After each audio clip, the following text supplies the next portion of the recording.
Okay, so here's the deal. Resident Evil 2 Remake, alright? Oh boy. This is going to be a tough one. I consider myself a true Resident Evil fan, okay? What does that mean? I've been there since the beginning. Grew up playing Resident Evil. Resident Evil, Silent Hill. I mean, horror survival is like, it's my bread and butter, you know? The reason I loved horror survival pretty much more than any other genre of video game is because, to me at least, it seems more rewarding. When you get through the game, you progress.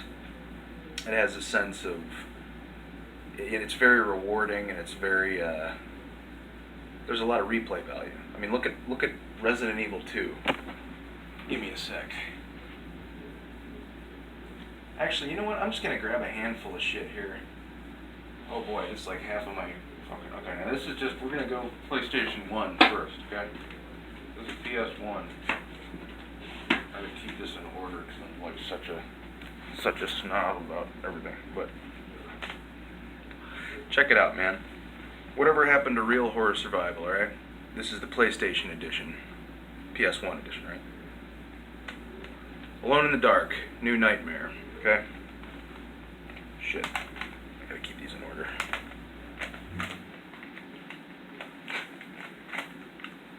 Clock Tower. Okay.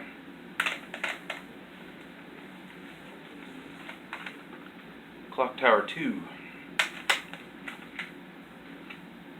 Okay, yeah. I can already hear some of the comments right now.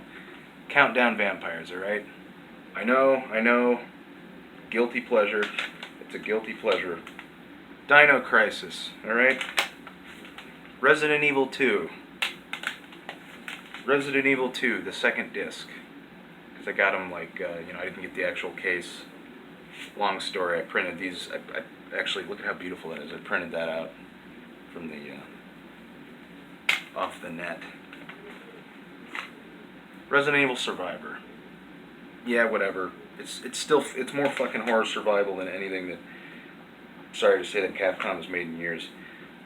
Evil Dead: Hail to the King. Pain in the ass game. I don't know if I would really consider it horror survival. Well, for these purposes, yeah, we'll consider it. Martian Gothic. Horror survival. Big one right here. Big one.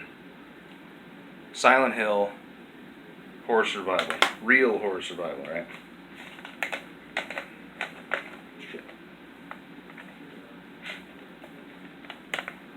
Parasite Eve, Parasite Eve 2. I guess I wouldn't really call them horror survival. You get what I'm trying to say, right? You see the pattern that I'm getting at here. I don't have the first Resident Evil. Need to get it. Really need to get it. Okay. All right. You getting the gist so far of what I'm trying to say here? Check it out. All right. PS2 edition, right? Clock Tower 3. Wasn't the best. Kind of cheesy here and there. It's still more horror survival than anything that I've seen in years, right? Extermination. You can call it whatever you want. I guess it's horror survival-ish. Evil Dead, Fistful of Boomstick, alright? More action, it was more action oriented, right? I won't give it, Resident Evil Outbreak. This was a spin-off of Resident Evil, but you know what? They did it right. It was a spin-off that actually was done right, That's why people remember the hell out of it. Whoa, Resident Evil 0? Holy shit, yeah, I remember that game. And I even I pre-ordered it. I got this little booklet with it, which is like, when it was coming out at GameStop. You know what I'm saying? Just like character biographies and all that kind of shit, It's kind of nice to have, I'm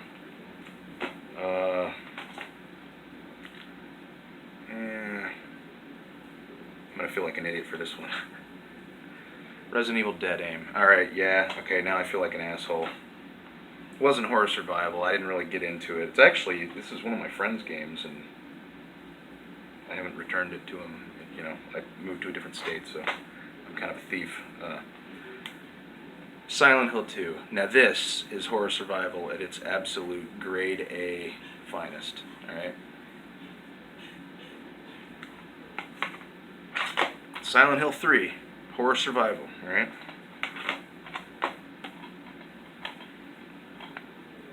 The Room. Let's just call it The Room. Alright? I know there's a lot of Silent Hill fans that absolutely hate this game, right? But in my mind, if they wouldn't have labeled it Silent Hill, if it would have just been called The Room, it would have got a lot more respect, you know. I love this game. I love this game. Just like with Resident Evil 4, I had to keep telling myself, it's not Resident Evil, it's not Resident Evil. Same thing with this, it's not Silent Hill, it's not Silent Hill. It's just a coincidence that Silent Hill somehow got tied into there. Like the people who say that, okay, and here's another one here, X-Files. I got the first X-Files game for PS1. Hell, that's more horror survival than anything that has come out now. But basically, to sum this up, Resident Evil 2 Remake's coming out. Or, you know, who knows if it's coming out or not. All we have is what they tell us, which isn't much. It's very loose information.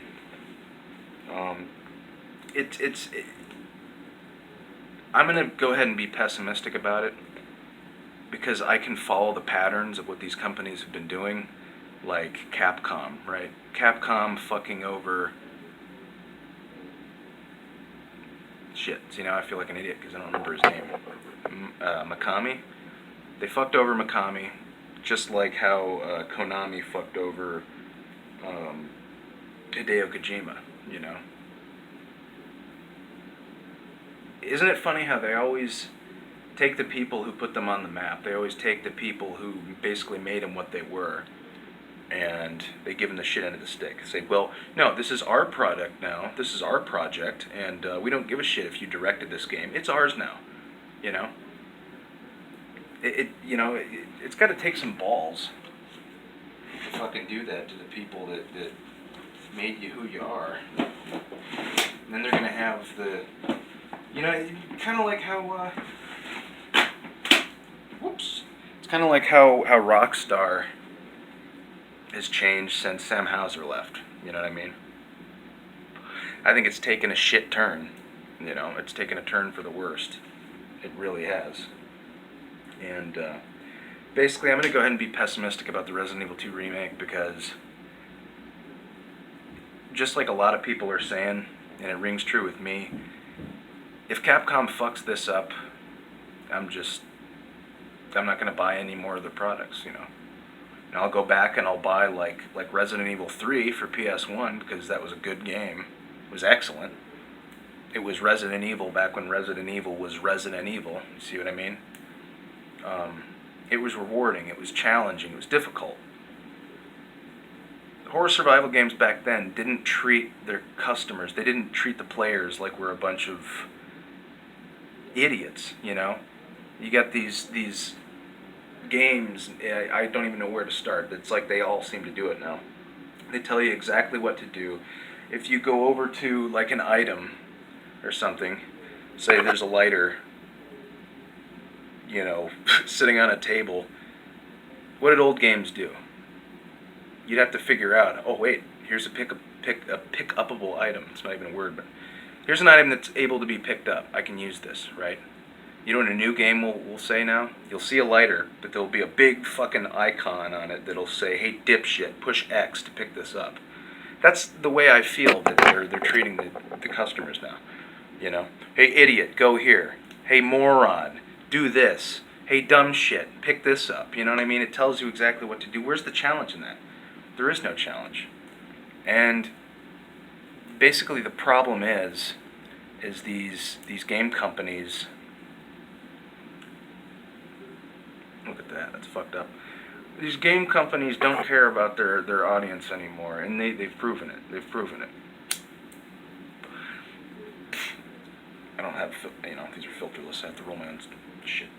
I have to roll my own cigarettes. But getting back on subject, They don't care about the fans, you know. They care about the fanboys, and let me explain the difference.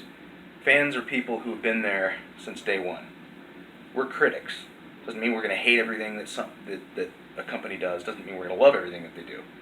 We recognize the good shit that they made for what it was, and it's sad to see. Okay, it's like what if let's put this in another example here. What if Stephen King all of a sudden just started directing kids movies, right? You'd be like, what the fuck? You know? It's like, what if Stephen King wrote 50 Shades of Grey or something? People would be like, this is Stephen King? This ain't the Stephen King I know, you know? Well, that's basically how the original fans feel that have been there, you know, since day one. We've been buying their shit. You know, some of the best experiences in my life when it comes to video games have been like Resident Evil 2, Resident Evil 3, you know, growing up with these games. And they have, in a lot of people, specifically, weird thing I've noticed around my age group, well, you know, just the people who grew up with these games, they stuck. And there's a reason why they stuck. There's a reason why these games are considered classics. Because they're good. You know, they didn't treat their customers like they were morons. They're trying to appeal to a mass audience, okay? Mainstream, mass audience. Well, what do we know about mainstream? What do we know about the mass audience? And I hate to use the word the masses because it makes me sound like a communist, okay? That's the word they use, right? The mainstream audience. We have to try to reach a mainstream audience. So basically what you're saying is you're selling out, right? Long story short, it's like, just admit it, you're selling out, right? Is that what you're saying? You have to reach a larger target audience. So that basically means you're going to have to compromise your creative integrity in this game, or this movie, or whatever you're making, right? This music, whatever the hell it is. You know, what if a band did that? It's like one of your favorite bands all of a sudden doing like, it's like what if Slayer all of a sudden did like a techno album? People would be like, what the fuck? You know? People would be like, fuck Slayer. You know what I mean? I love Slayer. I'm just using that as an example. You know what I mean? People would be like, what the hell is going on? They're trying to reach a target audience. Well, we got to reach a bigger audience. So basically, long story short, you're saying you don't give a shit about the original customers and, you know, you care about the money. Which, yes, I understand they're companies and they have to make money, but all the things that these guys say, they just seem totally hypocritical when it comes to, okay, first of all, they'll say stuff like, well, you know, we have to, horror survival isn't selling anymore, you know, it's just not selling. Look at these numbers, you know, the numbers. Sales, game sales, you know. Well, horror survival isn't selling much, okay, so we need to, you know, bring more about the action, right? And then they'll go back on that and say, oh, we're going back to horror survival. We're bringing horror survival back to its roots. Sound familiar? No, you're not. Well, so which is it? So which is it, man? You know, are you saying that horror survival is dead and you're not going to do it because it doesn't bring in the money? It doesn't bring in the dough? Or, oh, well, we're bringing back horror survival because, you know, just forget all the shit that I said about it not making money. So which is it? So basically, they're saying that it's not going to be horror survival. They're lying to you. They're lying to us. You know, it's not horror survival. It's action. You know, I haven't played Resident Evil 5. I haven't played Resident Evil 6, and you know what? I never will because I just don't care about them. Because I knew, even when I was predicting before those games even came out, Resident Evil 4. Okay. I had to keep... I like that game. It's not Resident Evil, though. Don't get me wrong. It's not Resident Evil. I think, you know, I'm one of these guys that thinks that Resident Evil 4 is basically what you know, it was the snowball that turned into an avalanche, you know. It basically screwed over Resident Evil, you know. And then look at everything that came out after 4. And then you get people that that swear that it's like, oh, you know, Resident Evil 4 was like the greatest Resident Evil game out of all of them. What? I strongly disagree. What are you talking about? You know? What the hell? These people have no idea what they're talking about. I guarantee you the majority of people who think that Resident Evil 4 was like the best Resident Evil game, they either haven't gone back and played the original Resident Evil games, or they've tried playing them and they just didn't have the patience. Well, it's not fast enough. It's not. Then what are you doing playing horror survival? Have you ever thought that maybe horror survival isn't your thing? So why try to turn every game, every horror survival game, into casual gaming? And that's the main problem. That's one of the main problems. They're not trying to target horror fans anymore. They're trying to target a mass audience, which is basically why I've given up on horror survival as a whole nowadays. You know, you look at. Remember how devastated people still are about the cancellation of PT, of Silent Hill's PT? And I'm pissed. I'm even more pissed because I didn't even have a PS4 at that point in time. You know what I'm saying? I remember, you know, new Silent Hills game. I was like, what? A new fucking Silent Hill game? So I looked it up and I'm just blown away, man. Like it blew me across the room and I put a hole in my wall because I was like, whoa! It was amazing. It was like, finally something that is actually horrifying in the right way. Finally a game that actually fucks with your mind the way that Silent Hill and Silent Hill 2 and Silent Hill 3 used to. It was made by masters of horror. They knew what made how to define what fear was and how to define what horror was and should be. It's something that you can't really explain. You can't put into words. It's psychological, like, fuckery, you know?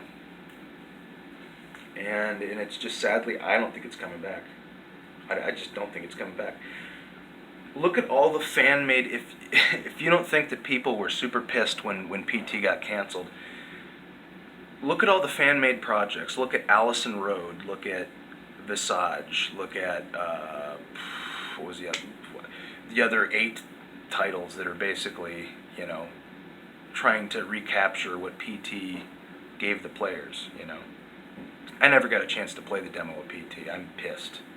And I never will get a chance to play it unless I can get access to a computer and get some, like, emulator software or whatever, and hope that I mean, there's still people that have access to it somehow. I mean, I'm not like a technical, you know, guru. I don't know how all that shit works. I probably have to have somebody, you know, I used to have a computer. If I got a computer, I'd have to have somebody, like, you know, do their own shit and help me out. But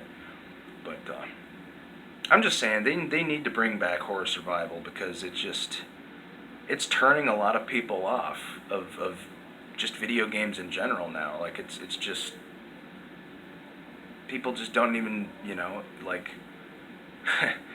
I really hate to say this because Resident Evil 2 was like a lot of fans, one of my absolute all-time favorite Resident Evil games. Not even one of my all-time favorite Resident Evil games. It was one of my favorite fucking games, period. You know? It was so well done. Excuse me. But I don't know, I don't have any hope because I've seen the patterns of how Capcom has been doing things for so many years, and it tells me that they don't give a shit about the real fans. They want to reach a larger audience and, you know, appeal to. It's the same thing with basically their rationalization for Silent Hill HD Collection, which I bought that when it came out, and I was like, this game is a hunk of shit. It was a hunk of shit. And then I find out that they actually made that game from, like, the screwy beta version, so it wasn't even.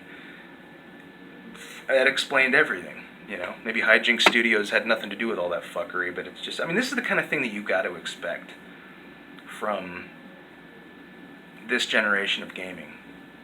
They're not looking for intelligent people. They're not looking for people who. They're looking for 8-year-old Call of Duty players. That's their target audience, you know. I hate to say it, but that's really the truth. That is really the truth. You tell me you know what I mean? You're entitled to your opinion, believe me, you know. But that's the way it is, man. At least that's how I assess the situation. So anyway, with all that being said, it's really this video is kind of everywhere, but you know, that's why I think this shit ain't ever gonna happen. And if Resident Evil 2 Remake does come about, I know what to expect. You know, if they fuck this up, if it's first person, I'm gonna be like, fuck this. If it's over the shoulder, I'm gonna be like, screw this, you know. If it's fixed camera angles, and I could be wrong. I could, you know, the Resident Evil 2 Remake could come out, and I could be like, whoa, I was wrong, you know. And it's like, I can admit when I'm wrong, right? I'm a man, baby. I can admit when I'm wrong about things. And I hope that I am wrong about this. I really do hope that I'm wrong, but I think, I just feel like I'm justified in feeling this way about this, because it's just, I know how to read these patterns. I've predicted movie remakes. You know, when Total Recall Remake came out, I predicted that shit. I said, okay, look at the patterns. Let's read the patterns here. Look at all the types of movies for years that they've been remaking. You know, like action. You know, like Total Recall. Totally knew that they were going to remake that. Same thing with horror movies. Be honest here, have you ever seen a remake of a classic horror movie in the 2000s that was as good as or better than the original? Have you? You know, maybe there's something that I haven't thought about, that I could be wrong about, but no, no, you haven't. You know why? Because they're capitalizing on this bullshit. I don't even know how to explain it. It's just like they've got everybody by the balls. They don't care what your requirements are. They don't care what your needs are for being a gamer. You know, because everybody's a gamer now, right? And that's who they're making these games for. They're not going to be making Resident Evil 2 Remake for the original fans who grew up with these games, who love the classics so much. They're going to be making this game for your average 13-year-old Call of Duty player. You know. Hope I'm wrong. I really hope I'm wrong. Wow, this cigarette's lasted me forever, but that's really it. Kind of a pointless video, but, you know, now you know how I feel. I finally get this off of my chest, and I can move on. So, yeah, anyway, cheers. Cheers, that's what I think. Take it easy.